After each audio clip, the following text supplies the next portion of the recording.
జగన్మోహన్ రెడ్డి అసలు ఎంతటి విధ్వంసకారుడు అంటే పెద్దిరెడ్డి పిఎల్ఆర్కి ఆ ఫుడ్స్లో ఈవెన్ మిల్క్ ఇవి కూడా ఉన్నాయి. ఈరోజు రాష్ట్రంలో ఆ చిత్తూరు జిల్లాలో అడగండి, గడిచిన 5 సంవత్సరాలు ఆయన తమ్ముళ్ళు రైతుల దగ్గర నుంచి 13 రూపాయలకి 18 రూపాయలకి కొనుగోలు చేశారు. అది మొత్తం మోనోపోలీ చేసి పెట్టారు. మన చంద్రబాబు వాళ్ళందరికీ వార్నింగ్ ఇచ్చారు, మీరు రైతులతో ఇష్టారీతిన వాళ్ళని జ్యూస్ పిండినట్టు అందరు రైతుల దగ్గర నుంచి కూడా అందరు రైతుల్ని కూడా వాళ్ళ కష్టాజితాన్ని దోచుకున్నటువంటి పిఎల్ఆర్ని పక్కన పెట్టుకొని జగన్మోహన్ రెడ్డి ఈరోజు మామిడి రైతుకి అన్యాయం జరిగింది, పాడి రైతుకి అన్యాయం జరిగిందంటే ఎవరు వింటారండి?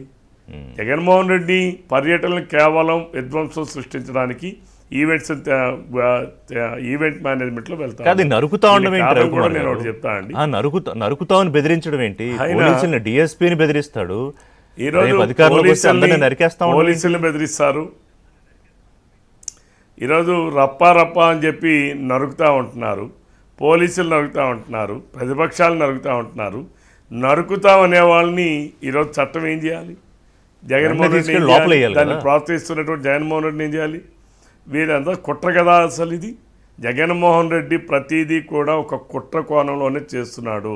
ఈ రాష్ట్రంలో పెట్టుబడులు రాకూడదు, పెట్టుబడులు రాకూడదంటే అశాంతిని నెలకొల్పాలి, అశాంతి ఉంటే పెట్టుబడులు రావు. దానికి రాష్ట్రాన్ని రావణ కాష్టంలా తయారు చేయడానికి జగన్మోహన్ రెడ్డి వ్యూహాత్మకంగా ఈవెంట్ మేనేజ్మెంట్స్తో ఈనాడు రప్పా నరుకుతాం, ఏం నరుకుతామంటే తప్పేముంది, సినిమా డైలాగ్ చెప్తే తప్పేముంది, లేకపోతే నా కారు కింద నేను తొక్కేస్తే నా కార్యకర్తనే కదా నేను తొక్కేసాను దానికి తప్పేముంది, ఆ రోజు సొంత బాబాయిని మర్డర్ చేయిస్తే నా బాబాయిని కదా మేము చెప్పుకున్నాం మీకేంటి ఇబ్బంది అనేటటువంటి ఈ పేటీఎం ఏదైతే వైసీపీ బ్యాచ్ ఉందో దానికి ఎవరు సమాధానం చెప్పాలి? ఈరోజు నేను అందుకే ముఖ్యమంత్రి గారికి కూడా నేను ప్రభుత్వానికి డిమాండ్ చేస్తున్నాను, చట్టాన్ని ఇంకా పదునుగా ఉపయోగించాల్సినటువంటి అవసరం ఉంది. చట్టాన్ని గౌరవించే వాళ్ళ దగ్గరనో, చట్టాన్ని అంటే భయం భక్తి ఉన్న వాళ్ళ దగ్గర చట్టం ఒక రకంగా ప్రవర్తించాలి. చట్టం అంటే లెక్కలేని తరంగా ప్రవర్తించే జగన్మోహన్ రెడ్డి వాళ్ళ అనుచర గణాంగం దగ్గర చట్టాన్ని తప్పనిసరిగా ప్రదర్శించాల్సినటువంటి అవసరం ఉంది. ఆ రోజు జగన్మోహన్ రెడ్డి మాట్లాడుతున్నాడు ఇది ప్రజాస్వామ్యం కాదా?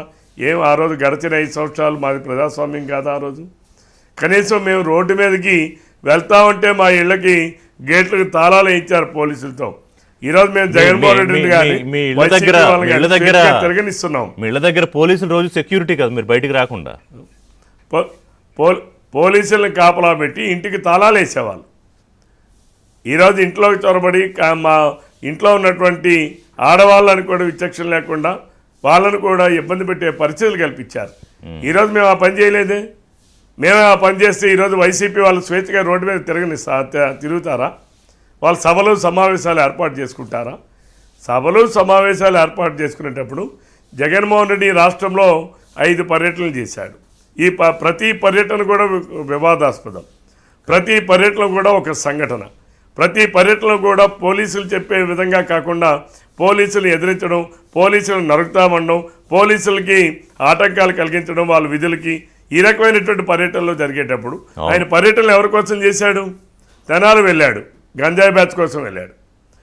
మొన్న మన్యం వెళ్ళాడు, మొన్న పల్నాడు వెళ్ళాడు, ఎవరి కోసం వెళ్ళాడు? బెట్టింగ్ల దేనికోసం వెళ్ళాడు, బెట్టింగ్ల కోసం. అంటే ఈ రాష్ట్రంలో ఉన్నటువంటి జగన్మోహన్ రెడ్డి అరాచక శక్తుల కోసం, రౌడీల కోసం పోకలాడుతున్నాడు తప్ప ఈ రాష్ట్రం బాగుండాలనే ఆలోచన జగన్మోహన్ రెడ్డికి లేదు.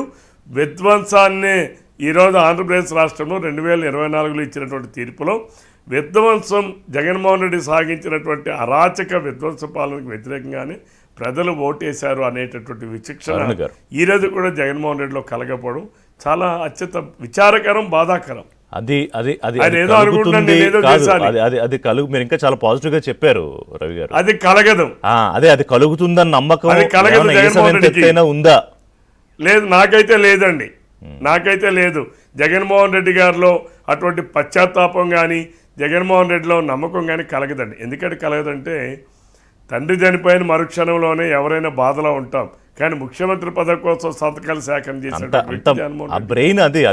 బాబాయి మటన్నే ఎన్నికల ముందు సిబిఐ కావాలన్నాడు, ఎన్నికలు అయిన తర్వాత సిబిఐ అక్కర్లేదని చెప్పాడు. ఈరోజు తన చెల్లి ఘోష పెడతా ఉంటేనే కనీసం బాబాయ్ మర్డర్ కేసుని చేయలేదు.